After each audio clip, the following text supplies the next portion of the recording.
노다지 썰전입니다. 네, 오늘은 LG화학 2025년 3분기 실적 발표 이후의 현황과 또 미래 전망을 좀 짚어보겠습니다. 석유화학 부문이 부진했지만 그래도 회복의 실마리를 찾고 있다는 분석도 있는데요. 저는 LG화학이 이런 어려운 환경 속에서도 체질 개선과 미래 준비를 통해 성장 가능성을 충분히 보여주고 있다. 이렇게 보고 있습니다. 근데 저는 조금 다르게 봅니다. 그 3분기 실적이 일부 개선된 건 사실입니다만 LG화학을 둘러싼 그 대외 환경의 불확실성이 여전히 너무 크고요. 또 넘어야 할 과제도 산적해 있다. 저는 그렇게 생각합니다. 네, 그래도 일단 긍정적인 면부터 좀 보죠. 2025년 3분기 실적을 보면 매출이 11조 한 1,960억 원, 그리고 영업이익이 6,800억 원, 전분기보다 확실히 나아졌고요. 순이익은 4,470억 원 흑자로 돌아섰습니다. 특히 그간 정말 어려웠던 석유화학 부문이 원가 안정화랑 비용 절감 노력으로 흑자 전환에 성공했다는 점, 이게 상당히 중요하다고 봅니다. 그리고 생명과학 부문에서도 기술 수출료가 반영됐고 또 자회사죠. LG 에너지 솔루션 실적 개선도 도움이 됐고요. 이게 단순히 비용만 줄인 게 아니라 고성능 합성 고무, 그러니까 타이어 같은 데 쓰이는 SSBR이나 자동차 내외장재에 쓰이는 고부가 합성 수지, ABS 같은 이런 수익성 높은 제품 중심으로 사업 구조를 계속 바꾸고 있거든요.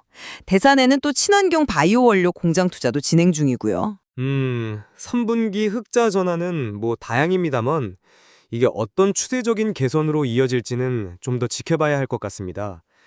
그 글로벌 경기 침체 우려라던가 또 미국과 중국 간의 어떤 정세 불안 같은 거시경제 변수들이 여전히 남아 있어서요. 이 석유화학 제품 수요가 언제 본격적으로 살아날지는 사실 좀 불투명합니다. 당장 4분기만 봐도 수요 부진은 계속되고 있는 데다가 대산 공장 정기 부수까지 겹치면서 수익성이 다시 좀 악화될 수 있다, 이런 전망도 나오고요. 2026년에도 중국을 중심으로 대규모 살비 증설, 이게 예정되어 있어서 공급 과잉 문제가 그렇게 쉽게 해결되기는 어려워 보입니다. 네, 석유화학의 어려움은 저도 일부 인정합니다. 하지만 LG화학이 여기에만 매달리는 건 아니죠. 미래 성장 동력으로 키우는 첨단 소재, 특히 전기차 배터리의 핵심 소재인 이 양극재 사업에 큰 기대를 걸고 있습니다. 2026년부터는 세계적인 자동차 회사죠. 도요타의 양극재를 신규로 공급하기 시작하고 또 추가적인 수주도 기대되는 상황입니다. 그리고 미국의 그 인플레이션 감축법, IRA 같은 규제 변화에 대응하기 위해서 중국 의존도를 낮추는 소위 탈중국 공급망 다변화 노력도 구체화되고 있습니다. 예를 들면 한국 내 전구체 공장을 활용하는 방안 같은 것들이죠.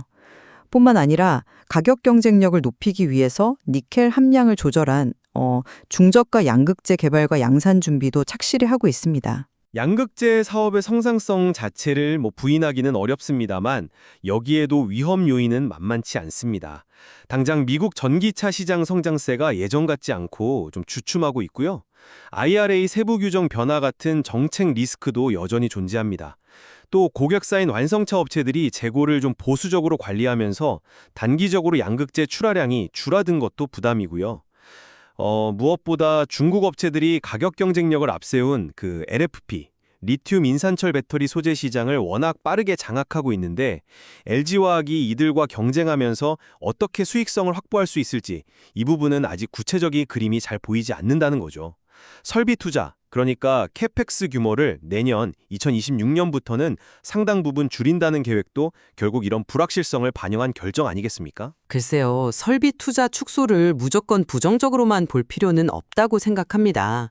이렇게 어려운 시기에는 현금 흐름을 좀 더 철저히 관리하고 투자 우선순위를 조정하는 것이 오히려 합리적인 선택일 수 있습니다.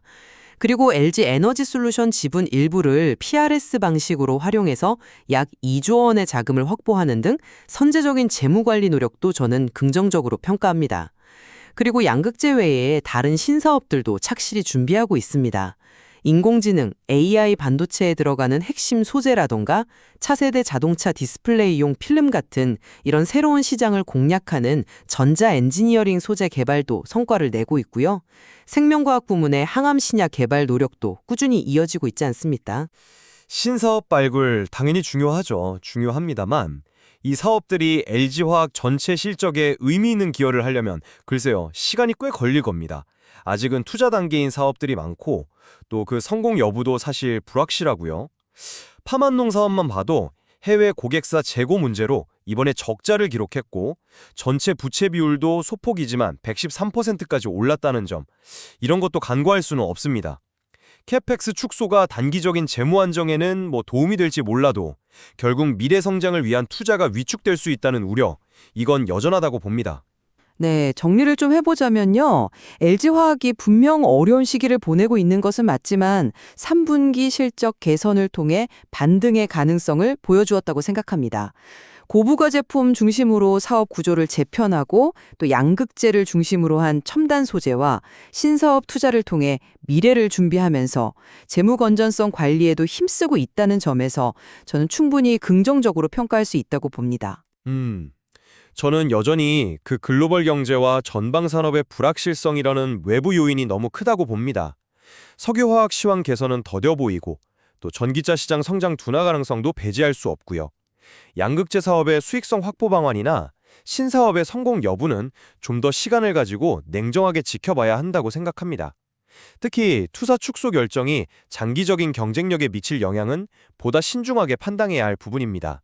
네, LG화학이 중대한 기로에 서 있다는 점에는 양측 모두 동의하는 것 같습니다. 오늘 저희가 나눈 이야기들이 LG화학의 현재와 미래를 다각적으로 이해하시는데 조금이나마 도움이 되었기를 바랍니다. 네, 더 많은 정보를 찾아보시면서 시청자 여러분 각자의 판단을 내려보시는 것도 의미 있을 것입니다. 노다지 썰전 여기서 마무리하겠습니다.